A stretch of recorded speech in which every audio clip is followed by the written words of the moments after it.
Why is the first movie I see every year always shit? So Passengers is a new movie starring Jennifer Lawrence and Chris Pratt, and it's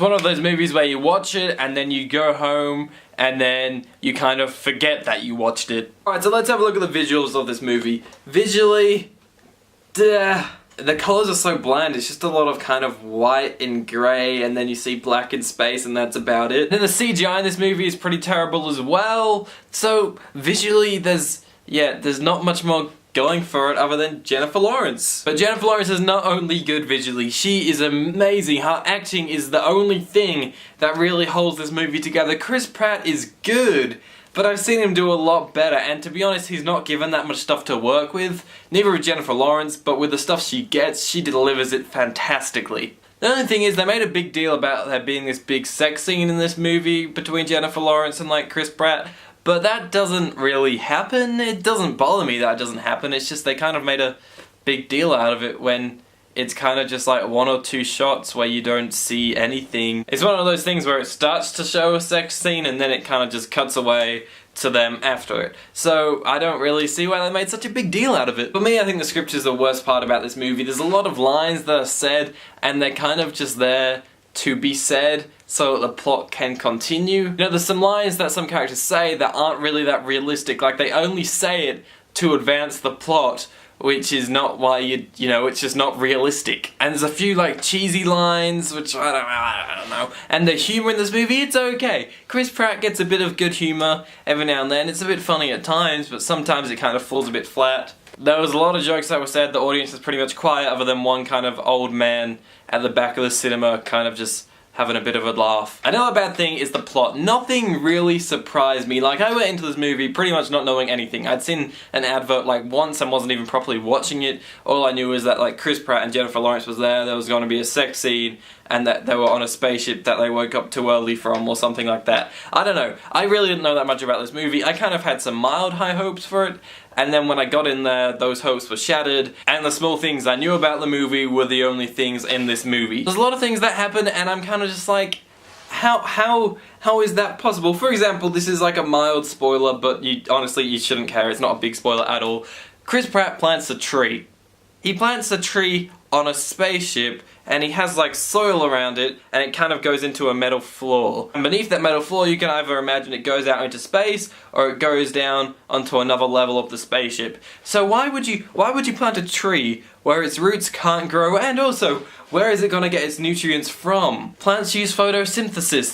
There's no sun. There's no solar energy. It's just, there's lights. I don't know, maybe that works. I'm not a big scientist, but maybe that works. I don't know. Yeah, but that's another thing. The physics of this movie just don't make sense. I don't know. Maybe it's just me being too picky and expecting too much from this movie. Just a lot of things that are kind of there for the plot to advance and to cause conflict, whereas these things in reality wouldn't really be there. Like, there's only one med bay. There's only one bed that they can like rest in to recover. Why is there 5,000 plus, I think there was more than that, like 50,000 passengers or something like that, but only one med bay? The soundtrack to this movie kind of reminded me of Finding Nemo, except like not good. Like, there was times where the music was like okay, it kind of fit the movie a little bit, but there was times where the music just didn't fit the movie at all, and it was just kind of off doing its own thing whilst the movie was off doing some weird thing. I don't know, this movie just wasn't great, but Jennifer Lawrence was great, I can tell you that much. If you like Jennifer Lawrence, you'll probably like this movie. If you like Chris Pratt, you might like this movie. I found the third act in this movie was also very rushed. It was kind of like flying around all over the place, and it kind of, I don't know, that's just me, it's just me.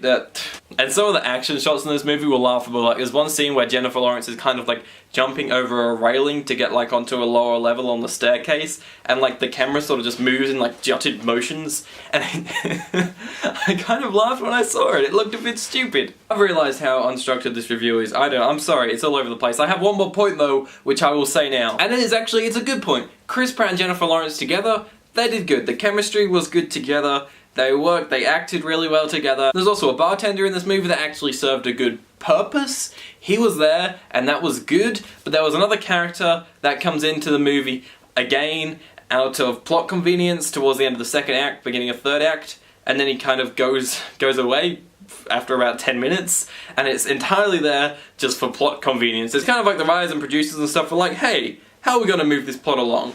And then they kind of sat there and they said, let's make a character that can do that. And then they realised that that character had no more purpose in the movie, so he kind of goes. Okay, I enjoyed bits of this movie. Chris Pratt and Jennifer Lawrence, when they were together on screen, that was pretty good. But other than that, there's not that much more going for it other than Jennifer Lawrence's acting and Jennifer Lawrence being Jennifer Lawrence. But yeah, that's about it. If I stick with my rating, I'll probably give it like a 1 thumbs down. Which is like a D. I don't think I'm going to stick with this system. I don't know, I don't like it. And also, with my Rogue One review, I didn't really think about it when I gave it a 2 thumbs up. I would have only given it a 1. Yeah, I'm just going to go back to numbers and stuff. I'm going to give Passengers a 3.5 out of 10. But on the other hand, it puts it on the top of the leaderboard for the movies I've seen in 2017. It is also the only movie on that leaderboard. Damn, now I need to make a leaderboard.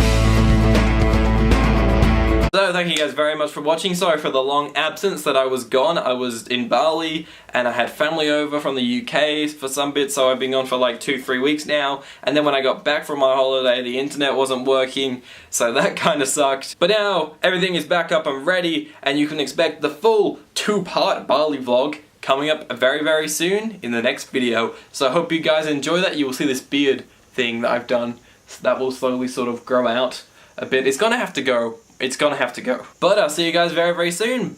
Bye-bye.